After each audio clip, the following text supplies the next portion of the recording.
Lectura del Santo Evangelio según San Juan. Se celebraba en Jerusalén la fiesta de la dedicación del templo. Era invierno, y Jesús se paseaba en el templo por el pórtico de Salomón. Los judíos, rodeándolo, le preguntaban: ¿Hasta cuándo nos vas a tener en suspenso? Si tú eres el Mesías, dínoslo francamente. Jesús les respondió: Os lo he dicho, y no creéis. Las obras que yo hago en nombre de mi Padre, esas dan testimonio de mí, pero vosotros no creéis, porque no sois de mis ovejas. Mis ovejas escuchan mi voz, y yo las conozco, y ellas me siguen, y yo les doy la vida eterna. No perecerán para siempre, y nadie las arrebatará de mi mano. Lo que mi Padre me ha dado es más que todas las cosas, y nadie puede arrebatar nada de la mano de mi Padre. Yo y el Padre somos uno. Palabra del Señor. Bueno, hermanos, muy buenos días para todos. Bueno, vamos a hacer una reflexión en torno a esta palabra que nos ofrece hoy la liturgia de la Iglesia en este martes de la cuarta semana del tiempo de Pascua, y diremos unas cuantas cosas que hacen alusión a la espiritualidad que gira alrededor de este acontecimiento de gracia en Fátima, en Portugal. ¿De acuerdo? Pues muy bien. Empezamos con las lecturas. Bueno, nos habíamos quedado en el día de ayer dentro de la narración del libro de los Hechos de los Apóstoles en lo que había acontecido con Pedro en Cesarea Marítima, ¿no?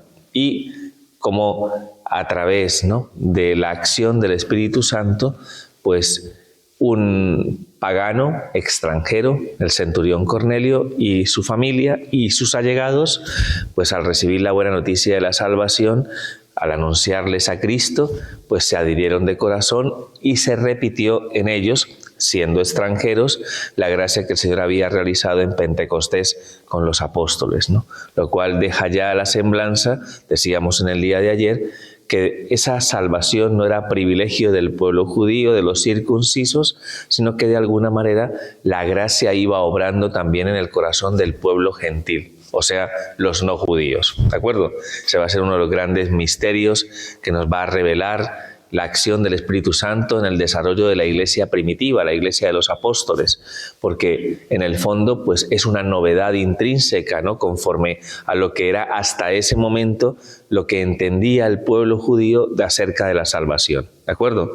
Ahí es donde se va a manifestar eso que llamamos nosotros universalidad o catolicidad del mensaje de la salvación, que va dirigido al corazón de todos los hijos de Dios. ¿Vale? Conforme a esto, pues a continuación el libro de los Hechos de los Apóstoles nos narra lo que sucede alrededor de una iglesia particular, que es Antioquía de Siria, ¿de acuerdo? Por tanto, estamos en un contexto extranjero, ¿no?, digamos, fuera del territorio de Israel. Como consecuencia de la persecución de Esteban, la recordáis, ¿no?, que, bueno, de la persecución que surge tras el martirio de San Esteban, pues muchos judíos que se habían convertido a la fe en Jerusalén salen huyendo, y en su huida, o sea, en su salir de Jerusalén, pues van a lo que conocemos normalmente como las comunidades judías de la diáspora, o sea, comunidades de judíos que estaban fuera del contexto del territorio de Israel. Concretamente aquí se nos menciona a Fenicia, a Chipre, ¿no?, y a Siria, ¿de acuerdo? Lugares que de algún modo pues empezaron, ¿no?, sobre todo en el contexto evidentemente de las sinagogas, empezaron a escuchar, a hablar de este acontecimiento, ¿no? La palabra de Dios se va extendiendo, el mensaje de Cristo va llegando, ¿no?, a esos territorios gracias de alguna manera pues a esa persecución que se suscitó en Jerusalén, ¿no? No hay bien, no hay mal que por bien no venga, ¿de acuerdo? Pues muy bien, pues se dio esa situación y Dios va obrando, ¿no?, a través de esa situación difícil y pues exigente para los judíos en Jerusalén.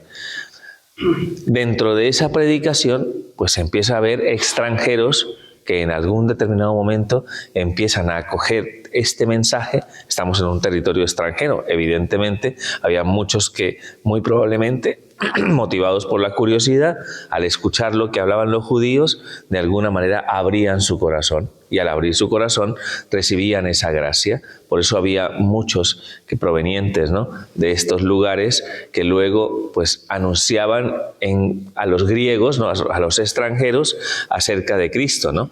Y por tanto pues se iba dando pues digamos un crecimiento, ¿no?, de aquellos que se adherían a la fe, pero que provenían de algún modo de realidades, ¿no?, paganas, ¿no? O sea, eran gentiles. Esto llega a oídos de Jerusalén y la gran preocupación, evidentemente, los judíos de Jerusalén es cómo hacer para integrar a todos estos que vienen de la gentilidad, ¿no? ¿De acuerdo?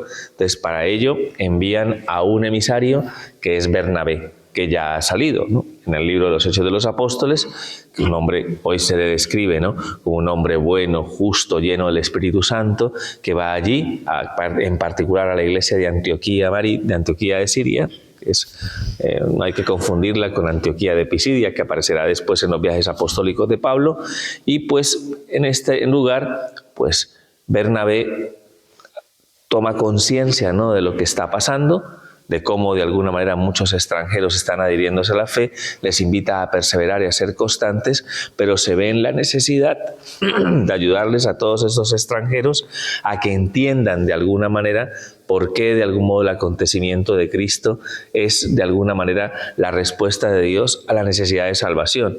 Para eso hay que ayudarles a que entiendan las tradiciones judías, ¿de acuerdo? Para que de algún modo al entender toda la historia de la salvación puedan ser conscientes de cuál es el alcance, ¿no?, del acontecimiento de Cristo, ¿no? ¿De acuerdo? ¿Vale?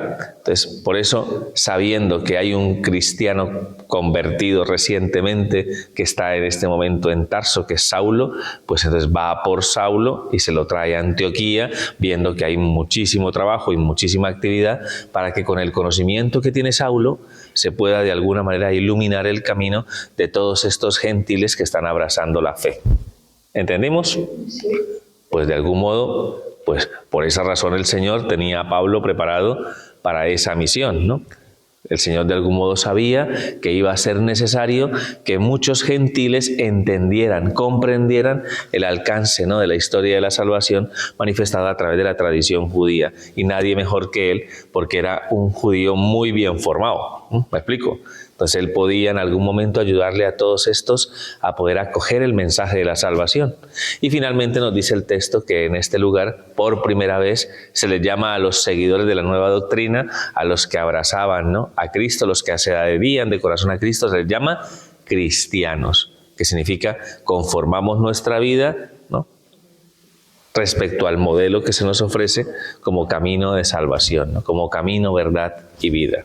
¿De acuerdo? Pues muy bien. Esto es lo que nos narra la primera lectura y dentro de las enseñanzas que más o menos, ¿no?, vamos planteando a través, ¿no?, de la lectura de este texto, pues nos queda pues lo que os he transmitido en el día de ayer acerca, ¿no?, de esta novedad de la que nos habla el libro de los Hechos de los Apóstoles. El Espíritu Santo abre, ¿no?, abre las fronteras de nuestra visión cuadriculada de la realidad, ¿no? Si hay algo que en algún momento, digamos, podemos entender de la obra de la gracia, es que siempre va mucho más allá de las expectativas de nuestra lógica, que de algún modo rompe todo aquello que de alguna manera se cierra, ¿no?, de alguna manera, ¿no?, como le pasaba al pueblo judío, ¿no? La dureza de su corazón les impedía reconocer, ¿no?, fundamentalmente, pues que la acción del Espíritu Santo iba de alguna manera suscitando pues que se manifestara el cumplimiento de la voluntad de un Dios que quiere que todos los hombres se salven y lleguen al conocimiento de la verdad. Si tu corazón se mantiene cerrado, ¿no?, obstruido, ¿no?, acorazado, atortugado, no sé cómo llamarlo, pues esa circunstancia al final pues va a provocar que seas incapaz, ¿no?, de percibir el fruto de la acción de la gracia de Dios, no solamente en tu corazón, sino en todo lo que te rodea, ¿no? Por eso hemos dicho que hay que mantener el corazón abierto, ¿no?, a la acción del Espíritu Santo, ¿no?, para que no te quedes ahí, ¿no?, como las mulas estas que van, ¿no?, Pues que no te quedes así con esa sensación de que las cosas, ¿no?, de alguna manera solamente tienen cabida si están dentro de tu marco de referencia. Acuérdate que el marco de referencia de Dios, ¿cómo es? Y aún las dificultades, aún las contrariedades, de alguna manera se pueden ajustar perfectamente a sus planes de salvación. ¿De acuerdo? Así que pidamos esa gracia para que seamos dóciles y abiertos a la acción del Espíritu Santo en la vida de nuestro corazón y en la vida de la Iglesia. ¿Vale? Muy bien. Pues eso es la enseñanza de la primera lectura.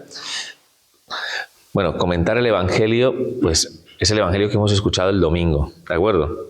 Así que, como veo que sois maravillosos fieles cristianos que van a misa los domingos, ¿no?, pues me imagino que el domingo, pues habéis, ¿no?, os habéis empapado, ¿no?, de este maravilloso Evangelio, el Domingo del Buen Pastor. Pues se nos da simplemente el contexto a través del cual se da esta intervención de nuestro Señor Jesucristo en el templo. Estaban en la fiesta de la dedicación del templo, una fiesta que tiene su origen como consecuencia, ¿no?, pues de la historia de los macabeos. No sé si recordáis, ¿no?, en algún momento que Antíoco IV Epifanes trajo los ídolos sobre todo, ¿no?, del contexto de la cultura griega, ¿no?, pues trajo ídolos y los introdujo en el templo de Jerusalén. Viene una revuelta, que es la revuelta de los macabeos, ¿no? ¿Recordáis esto? ¿Os suena? Sí. ¿Algo? ¿Juguito? Pues muy bien, pues después, ¿no?, después de que logran los macabeos y de su revuelta, logran vencer, ¿no?, pues esa actitud de Antíoco IV Epifanes, al final, pues como el templo había sido profanado, pues entonces hay necesidad de dedicarlo. Entonces, eso que recuerda la victoria de los macabeos, ¿no?, sobre esta abominación, pues es lo que se celebraba en Jerusalén como la fiesta, la dedicación del templo. ¿De acuerdo? Pues Jesús se encontraba allí en la fiesta y pues claro, caminaba abiertamente, ¿no?, en medio del templo de Jerusalén, y allí pues es cuando unos judíos, ¿no?, pues oye, pues si eres el Mesías, dínoslo francamente, ¿no? Entonces, pero es evidente, ¿no?, que en el contexto de esa pregunta siempre hay una actitud que es una actitud cerrada, ¿no?, ante lo que es el acontecimiento de Cristo, porque ellos, el Mesías que esperaban, era un Mesías muy diferente al mesianismo que Cristo en algún momento manifiesta, ¿no? ¿De acuerdo? Lo hemos hablado muchas veces, que el mesianismo de Cristo es un mesianismo, digo yo, ¿no?, de condescendencia, de servicio, de entrega, de humildad. Ellos esperaban un mesianismo muy distinto, de afirmación, de poder. ¿Me explico? Pues evidentemente, pues lo que querían y pretendían era que Él mostrara eso que ellos esperaban, ¿no?, conforme a su visión cerrada de la realidad. Y es por eso el Señor que les dice: vosotros de alguna manera lo que no queréis es escuchar. No sois capaces, ¿no?, de considerar, ¿no?, que yo mismo, de alguna manera, a través de las obras que el Padre me ha concedido realizar. ¿Qué obras está hablando Jesús? ¿Qué? La sanación de los enfermos, ¿no? Pues los ciegos ven, los mudos hablan, los paralíticos se levantan, los muertos resucitan. Todo esto, de alguna manera, ¿no?, es, digamos, está en fiel cumplimiento a las promesas mesiánicas acerca de la venida del Mesías, Rey y Salvador. Pero vosotros no lo queréis aceptar porque lo que pretendéis y queréis es algo que de alguna manera es fruto de la dureza de vuestro corazón. Y ahí es donde viene la afirmación de que Él es el pastor eterno de las almas, y que evidentemente, el ser el pastor, pues las ovejas que quieren de alguna manera ser, ¿no?, acogidas en el redil de este pastor, son las que realmente escuchan su voz, y a quien el pastor les ofrece la vida eterna. ¿Conforme a qué? Conforme a la voluntad de Dios Padre, que no quiere que sus hijos se pierdan, ¿no?, que le ha otorgado al Hijo de Dios, ¿no?, esa gracia para que el Hijo de Dios reciba todo lo que el Padre le ha dado, ¿no?, y que de algún modo el Hijo reproduzca dentro de su corazón los sentimientos de Dios para con el hombre, que son sentimientos de compasión, de misericordia, en definitiva de amor. ¿Vale? Entonces, ¿a qué nos corresponde a nosotros? Lo hemos dicho este domingo: ser ovejas de su rebaño, escuchar la voz del pastor eterno de las almas y acoger toda gracia que el Señor quiere derramar a nosotros en virtud, ¿no?, pues evidentemente del fruto extraordinario de la Pascua, que es el Espíritu Santo. ¿Qué es lo que impide fundamentalmente que eso se manifieste en nosotros y que de algún modo en lugar de ovejas nos haga ser cabras? Pues la dureza de nuestro corazón. Y volvemos a lo mismo. Si tu corazón está cerrado, si en tu corazón de algún modo no dejas que el Señor te interpele y manifieste su gracia, pues evidentemente no se puede dar el fruto de lo que el Señor de algún modo espera, ¿no? Espera reproducir en lo profundo de nuestras almas, ¿de acuerdo? Entonces, pues hay que pedir esa gracia, ¿no? Lo decíamos el domingo, ojalá que en ese aspecto tengamos conciencia de lo que significa Cristo para cada uno de nosotros y si realmente estamos dispuestos a ser cristianos, ¿no? A ser cristianos, pues que aceptemos y acojamos a ese Mesías que de alguna manera no nos propone un camino muy específico, ¿no? De algún modo siguiendo el mismo camino que Él nos ha trazado con su propia vida, ¿no? ¿Vale? Entonces, eso es, yo soy cristiano, sí, pero que se note. Sí, o sea, pero asúmelo, ¿no? No es cristiano de nombre, ¿no? No, o sea, cristiano significa seguir a Cristo, ¿no? ¿De acuerdo? Soy cristiano no practicante, eso no tiene sentido. Cristiano no practicante, pues eso no sé si me entendéis, ¿no? O sea, eso no sé, soy español, no me gusta el jamón. No. Suena raro, ¿no? Es una broma, ¿no? ¿Me entendéis, no? O sea, que ser cristiano y ser no practicante es una contradicción en sí.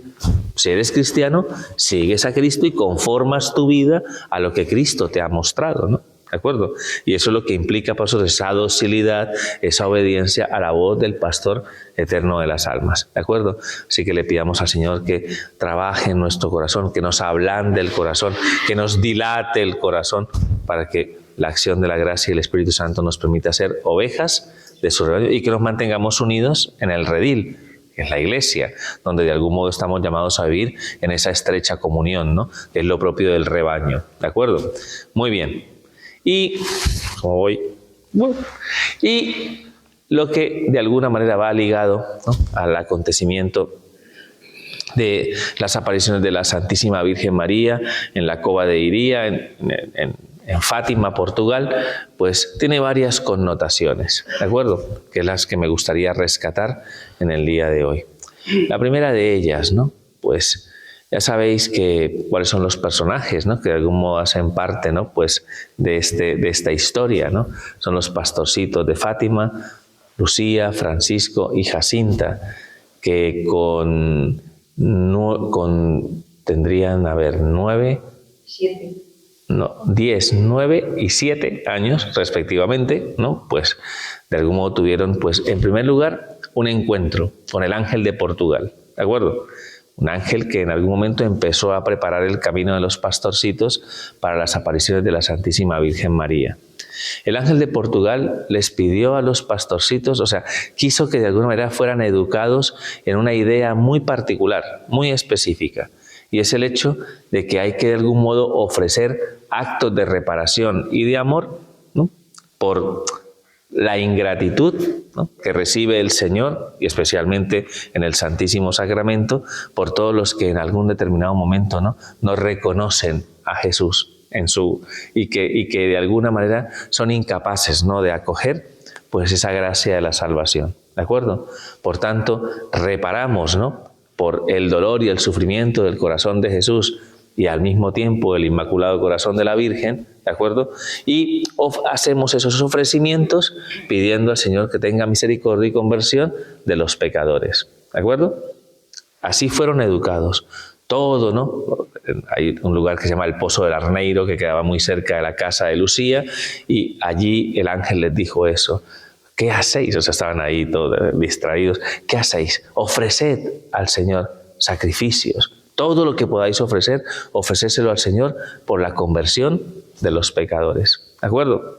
Que es el mensaje que les va a confirmar la Santísima Virgen María, que se aparece desde el 13 de mayo hasta el 13 de octubre de 1917, en 6 apariciones que se da el día 13, ¿de acuerdo?, del mes, salvo la de agosto, donde los pastorcitos fueron raptados para que no pudieran llegar a la cova de Iría, y finalmente la Virgen se les aparece el 19 de agosto en lo que conocemos como los Baliños, ¿no? Una región, ¿no? Pues de pastoreo a los que los niños normalmente iban a pastorear las ovejas y que quedaba muy cerca de Aljustrel, que era el lugar donde tenían su casa. ¿Vale? Allí, precisamente, en ese lugar, en los Baliños, el 19 de agosto, la Virgen les dice a los pastorcitos: haced, ¿no?, sacrificios, haced penitencia, porque hay muchos pecadores que van al infierno porque no hay quien ore y se sacrifique por ellos. Es un mensaje que de alguna manera va muy ligado, ¿no?, a que la oración, y especialmente la oración del Santo Rosario, ¿no?, que es porque la Virgen se presenta allí, su nombre en realidad es la Santísima Virgen Nuestra Señora del Santísimo Rosario de Fátima, ¿de acuerdo? La advocación en sí misma es una Virgen del Rosario, ¿vale?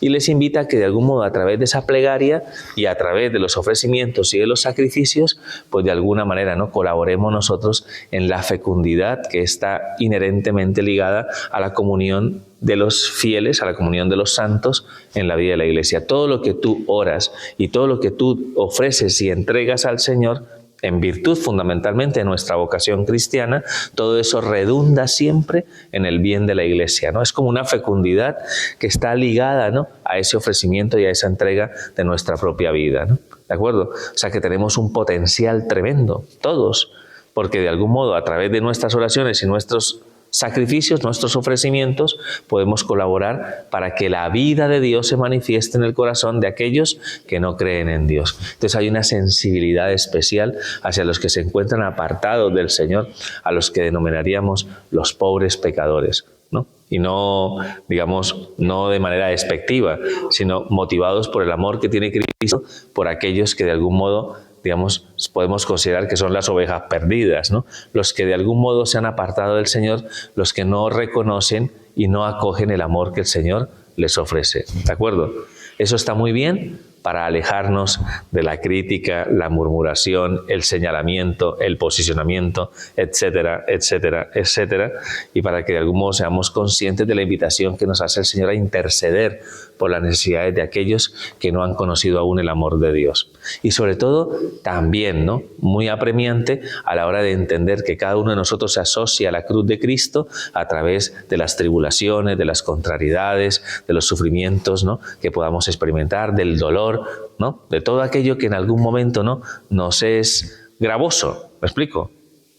Que en lugar de ser un poco, no sé cómo llamarlo, quejicas, podemos decir, ¿no?, estamos todo el tiempo protestando, todo el tiempo, que en lugar de tomar una actitud que es muy cierta, a veces muy ensimismada, ¿no?, muy alrededor de nosotros mismos, todo aquello que en algún momento nos contraría, pues ofrecérselo al Señor. ¿Qué podemos ofrecerle? Todo lo que de alguna manera acontece a nuestro alrededor, se lo podemos ofrecer al Señor. ¿Me explico? Todo, por el bien de los pobres pecadores, ¿no?, por el bien de la Iglesia en sí, ¿no? También de alguna manera los pastorcitos de Fátima nos enseñaron, ¿no?, lo importante que es rezar por el pastor de la Iglesia Universal. O sea, ellos de alguna manera también enseñaron lo necesario que era rezar por el Papa y rezar por la Iglesia. En lugar de criticar, de juzgar, de condenar, etcétera, etcétera, pues nunca mejor dicho, sobre todo por los tiempos que estamos viviendo con el inicio de un nuevo pontificado, ¿no? Pues que de alguna manera podamos asumir, ¿no?, esa responsabilidad de convertir evidentemente nuestra plegaria y nuestro ofrecimiento en un acto de entrega al Señor para que redunde esa fecundidad extraordinaria en la vida de la Iglesia, ¿de acuerdo? Entonces la próxima vez que te quejes, acuérdate de la Virgen de Fátima, ¿no? Otra vez quejándote, ¿no?, ofrécelo, ¿me explico? Es que hace mucho calor, ofrece el calor. Es que hace mucho frío, pues ofrece el frío. Que es que en lugar de estar, ¿no?, en una actitud siempre, ¿no?, todo lo que nos contraría, siempre pues, ofréceselo al Señor y podemos ofrecerle cualquier cosa. No podéis imaginaros, ¿no?, en la historia de los pastorcitos de Fátima, lo que ellos lograron ofrecer. Además de grandes mortificaciones que nos ponen los pelos de punta y nos hace sentir una vergüenza enorme de que 3 niños lo hayan entendido tan bien y lo hayan asumido en su vida con tanta fidelidad y con tanta generosidad, porque bueno, lo que hacían los niños era tremendo. O sea, hay unas memorias, se llaman así las memorias de Sor Lucía, donde cuenta más o menos lo que ellos hacían como sacrificio por la conversión de los pecadores, y es increíble. ¿Me explico? Increíble. Hasta el punto de que evidentemente, sobre todo tanto Francisco y especialmente Jacinta, cuando tuvieron que vivir su enfermedad que les va a llevar a la muerte, en definitiva, bueno, Jacinta tenía, no sé, Jacinta llegó a tener una herida abierta en su pecho, ¿no? Como consecuencia de una infección, ¿no? Por una, ¿me explico? Como no había en ese momento, pues, bueno, o sea, vivía o sea, digamos, físicamente podemos decir que vivía en su enfermedad un infierno en sí, ¿de acuerdo? No podía ni tomar agua. No podía ni tomar agua porque, no, digamos, tomar agua implicaba para ella sufrir. Y sin embargo, en ningún momento, ¿no? En ningún momento, una niña, pues, no sé si me entendéis, ¿no? Ahora, tendría 7 años en las apariciones y no tendría más de 8 años cuando murió. O sea, me explico, o sea, un poco más. Y cuando ella de algún modo, ¿no? Pues de algún modo vive esa realidad, los testigos, ¿no? Que están alrededor de ella nunca la escucharon protestar ni quejarse y siempre de alguna manera encontraron en ella la semblanza, ¿no? De una mirada llena de paz, ¿no? Que asumía continuamente que esos sacrificios iban a conceder una gracia especial al pueblo de Dios, y es que muchos pecadores no irían al infierno a través de ese ofrecimiento. Y eso es extraordinario, eso es muy bonito. Sobre todo porque son niños. Por eso es más como más desgarrador, ¿no? Para el corazón, y nos muestra a veces, ¿no? No tenemos que llegar de alguna manera, pues, hombre, cada quien lo que el Señor le pida, evidentemente. A veces lo que tenemos que ofrecer nosotros es a comparación, ¿no? De ese tipo de situaciones, pero es para que verifiquemos hasta qué punto nos cuesta entender esa generosidad, ¿no? Dentro de la vida de la Iglesia, ¿no? Somos más dados a juzgar y condenar que a entender la misión que tenemos, de algún modo, tal como nos la transmite la Santísima Virgen María, Nuestra Señora del Rosario de Fátima. Así que nos encomendamos a ella, pedimos especialmente su intercesión y la de los pastorcitos, ¿de acuerdo? De Jacinta, de Francisco. Ya Jacinta y Francisco sabéis que sois santos. Lucía es venerable, o sea, digamos, está en proceso, ¿no? De beatificación. Así que vamos a pedir especialmente al Señor que ellos también intercedan por nosotros para que tengamos un corazón, ¿no? Pues bien dispuesto, y que de algún modo, en lugar de contristar, alegremos el corazón de Jesús y el corazón inmaculado de la Virgen. ¿De acuerdo? Pues muy bien. Nada, continuamos la celebración. Si queréis profundizar, si queréis... Oye, está muy bien hoy que revisemos un poco la historia de Fátima. Nos vendría muy bien, ¿no? Hay película, María Dolores, hay película. Así que, muy bien. Así que hay que mucho ánimo. Vamos, continuamos la celebración de la Eucaristía. Gloria al Padre, al Hijo y al Espíritu Santo.